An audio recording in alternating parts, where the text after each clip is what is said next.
Hey guys, another video for our how to do stuff in Japan playlist. Somebody left a question on a video recently asking something to do with citizenship, getting citizenship in Japan. We did actually make a video about this a really long time ago, and since then the procedures have changed a little bit, or the requirements have changed a little bit. So that, and for a couple of other reasons, probably a good idea to make a new video about it. Obviously, for people who are going to be staying in Japan long term, and we've talked about this before, there's a lot of people that say they're going to move to Japan. I'm going to move to Japan. And have you been to Japan before? No, but I'm going to move to Japan. And out of all the people you hear saying that they're going to move to Japan, the majority of them come to Japan for less than a year and then go home, and that's the end of it. And that's a statistic. There's statistics to show that the people that come here, the intention of staying long term, the majority of them return home within 6 months. Apparently, the highest percentage, and then the rest within, well, a high percentage within 12 months. And very, very few do actually stay here forever, percentage-wise, of those foreigners who come to Japan.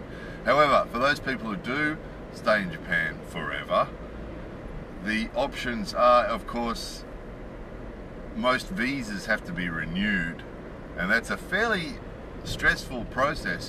If you're married, or if you have other connections to Japan and you want to stay here permanently, that visa renewal thing is a fairly stressful thing to have to go through every couple of years or every few years, depending on which visa you have. And almost all the visas, well, all the visas require renewal, and that's a stressful thing. Every few years you have to complete the paperwork, and you have to go to the immigration center and apply for a renewal, and wait to be told whether your renewal was successful or not. And that's a fairly stressful, unpleasant experience to have to go through on a regular basis. Of all the visas, probably the one that's sort of most permanent is the spouse visa, but even that one has to be renewed. Quite often they'll only give you a year for your first spouse visa, or 2 years maybe, and then the next time when you renew it, they might give you 3 years, because they're a bit skeptical, right? Probably partly because most of the marriages with international people fail, but also, and we've talked about that in videos before, but also because of the fake marriages, of course. So with the spouse visas, they always check to make sure that you really are still married, and what they'll do is they'll contact family members and neighbours and all sorts of people to check that you really are still married and you really are still living together, and it's real, that it's not just a fake marriage to get somebody a visa, which of course happens. There's people from other countries that come here and with the intention of just getting a visa and have a fake marriage, or get married just so they can stay here. So there's that.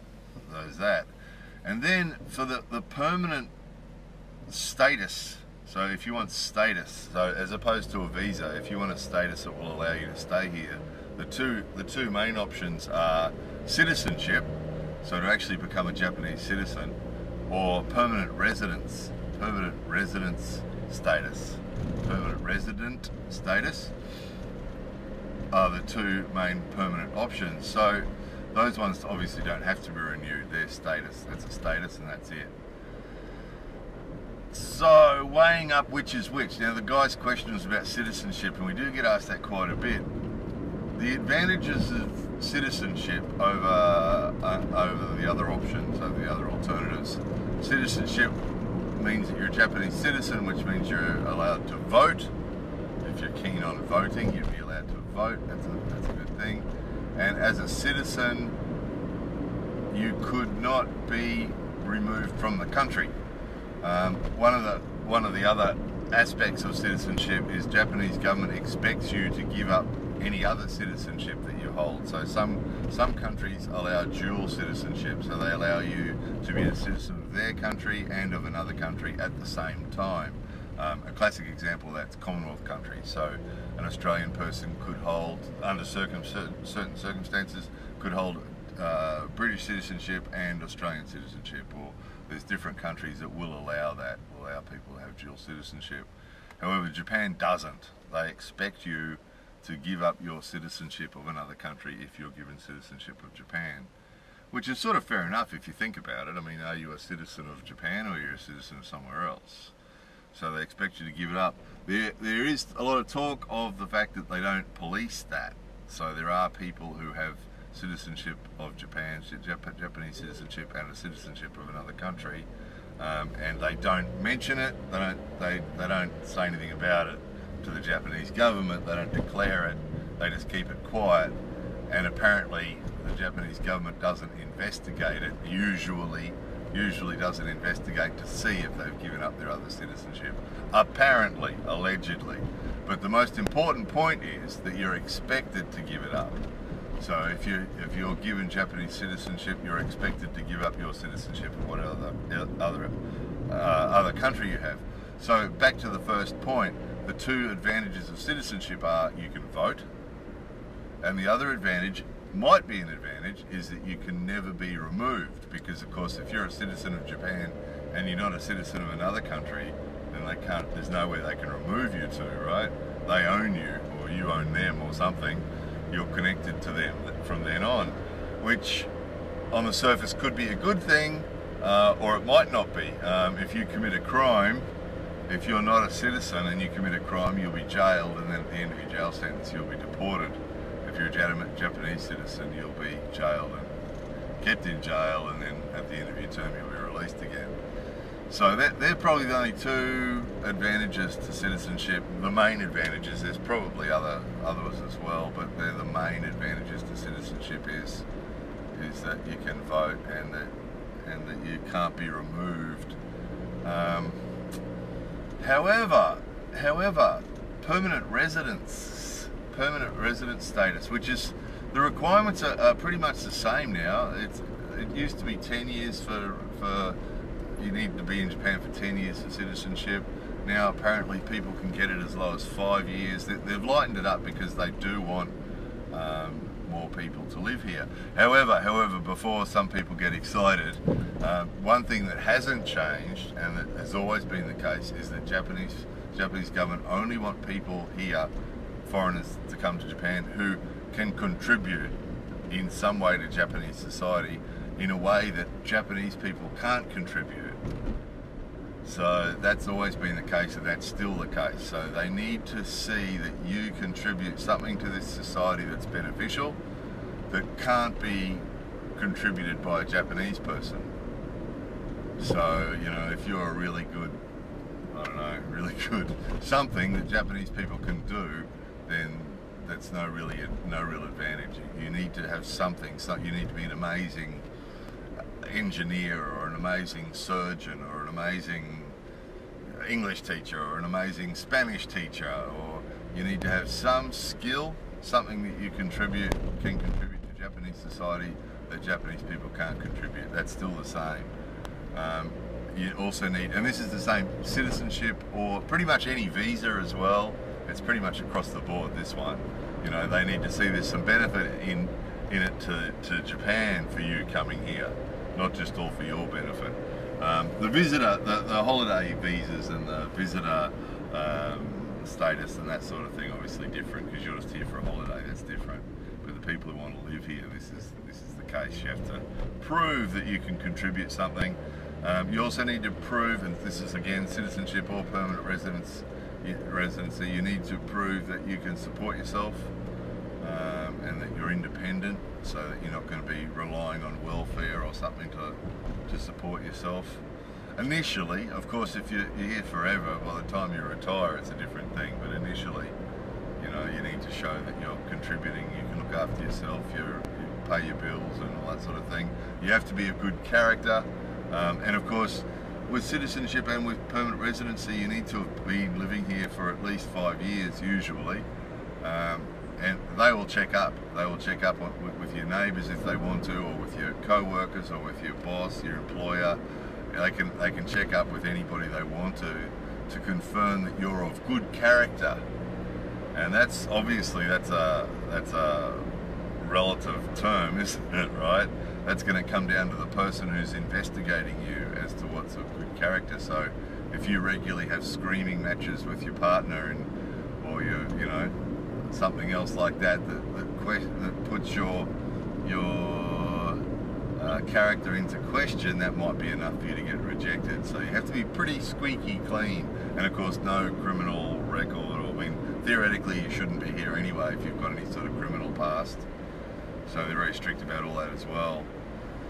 So that's the requirements, and then you have to apply, of course, and you have to wait, and they'll do all their checks and things. So that's the requirements for pretty much both now. It used to be citizenship used to be much harder than permanent residency, but it's sort of pretty much the same now. The requirements are pretty much the same.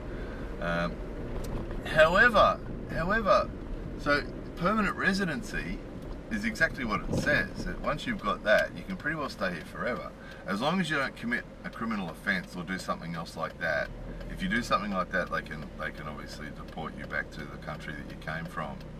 But if you come here and just you're a good person and you don't break any laws and you just behave yourself, theoretically you can live here forever. So it's actually a better one. Some people end up on spouse visas here because they get married here, but you've got to renew them. So even if you have a spouse visa and you're happily married here and it's all going well, it's probably worth getting a permanent residency status anyway, because at least you don't have to renew it, and you're here forever then, irrelevant of your marital status, right? So you're not reliant on your partner. So permanent residency gives you the right to stay here forever, providing you don't break any laws. And then all the other usual stuff that Japanese citizens have. So all the, you pay for your health insurance and your retirement insurance and all your other stuff. So the only things that you can't do with a permanent residency that you can do with a citizenship is to vote, and is to be guaranteed that you can never be removed. And that's pretty much it. There's not really much else, any other advantages that the citizenship has over the permanent residency. However, as mentioned previously, the citizenship issue, you should only have one citizenship. You should have given up your other citizenship, right, of your original country. Which means if you have Japanese citizenship, you've only got Japanese citizenship, which means you've only really got a right to live permanently in Japan. Which means if something happens here, or something happens in your old country, where you want to return to your old country and stay for a period of time, you're then a visitor in your old country, aren't you? And you're going to apply for a visa, and then you're sort of back in that situation again, where you're getting visas and renewing visas just to live in the country that you used to live in, you know? So if you have permanent residency of Japan, that means you can live in Japan forever, and you still hold your citizenship for your old country. That means you can go back to your old country and live there anytime you want to as well. So it sort of keeps you, you've got the choice then. At any time you can change your choice to live in Japan. If there's something happens back in your old country with a family member, or for some other reason you want to go back and live in your old country for a while or forever, you can just go back. And if you want to stay here, you can stay here. So it just seems to be, for most people, that the permanent residency status just seems to make more sense than the citizenship, for those reasons. So again, it all depends on the person and your situation, but in answer to the question, citizenship, there seems to be some people who just have this fantasy thing about the citizenship. If I get, I want to be Japanese, I love Japan, I want to be Japanese, but yeah, if that's your motivation, that you just want the feeling of being Japanese, well, you're going to be disappointed. That's going to lead to disappointment, because there's people who are born in Japan, who have a foreign parent, but they're born in Japan, and they're born in Japan, they grow up in Japan, they spend their entire life in Japan, never have left Japan. They are Japanese, of course, because they're born in Japan. They're obviously Japanese citizens, born in Japan, lived in Japan all their life, and they're still not considered Japanese. We've made videos about that before. That particular type of person who has one parent that wasn't Japanese are called hafus, and they're treated like foreigners, basically. They're treated like foreigners, you know. People ask regularly, oh, you know, can you speak Japanese? Because that person has blue eyes or brown hair or something. And people will ask regularly, oh, can you speak Japanese? Or you can speak Japanese really well. Yeah, well, actually, I'm Japanese. I was born in Japan and I've lived here all my life. Oh, but where are you from? You know, that happens all the time. So having Japanese citizenship doesn't mean that you're going to be considered Japanese by anybody.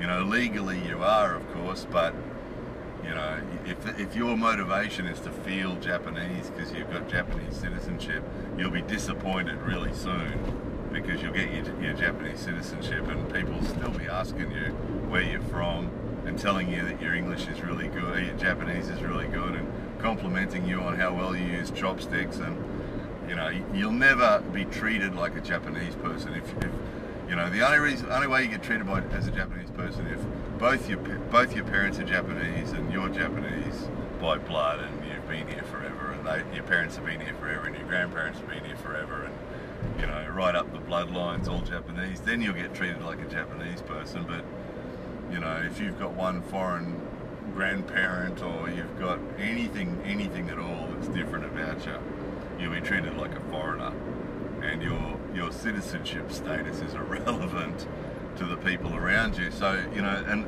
there does seem to be a lot of the people who ask about citizenship, it's not really the practicality for a lot of them. For some it is, but it's not really the practicality that they're seeking. It's not really that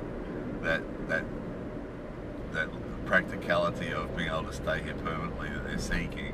It seems to be that, you know, I want to be Japanese, I don't want to be American anymore, I don't want to be whatever, Romanian anymore, or, you know, I want to be Japanese. And if that's your motivation, you know, it's not going to happen, sorry. You know, it obviously, technically, you can do it, but reality is nobody else is going to see it that way. In fact, you just know their reaction. If you tell them I'm Japanese, they're just going to go,